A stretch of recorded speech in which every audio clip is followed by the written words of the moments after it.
பக்தி பரவசத்தோட ஆர்ப்பரிக்கிற வகையில மீனாட்சி அம்மனுக்கு அலங்காரம் செய்யப்பட்டு சித்திரை பெருவிழா கொடியேற்றத்தோட வெகு விமர்சையா நடந்திருக்கு.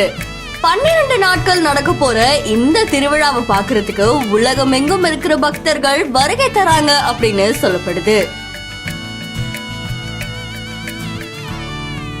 உலக பிரசித்தி பெற்ற மதுரை மீனாட்சி அம்மன் கோவில்ல ஆண்டுதோறும் திருவிழாக்கள் நடைபெறுவது வழக்கம். இந்த விழாவுடைய முக்கிய விழாவான சித்திரை திருவிழா முன்னிட்டு சுவாமி சன்னதியில இருக்கிற தங்க கொடி மரத்துல கொடியேற்றப்பட்டு இந்த நிகழ்ச்சி வெகு விமர்சையா தொடங்கப்பட்டிருக்கு. இதை தொடர்ந்து 12 நாட்கள் திருவிழா நடைபெறும் அப்படின்னு சொல்லப்படுது. இந்த திருவிழால நாள்தோறும் காலையிலும் மாலையிலும் 4 மாசி வீதிகள்ல பல்வேறு வாகனங்கள்ல சுவாமியும் அம்மனும் எழுந்தருளற வீதி உலா நிகழ்வு நடைபெறும் அப்படின்னு சொல்லப்படுது.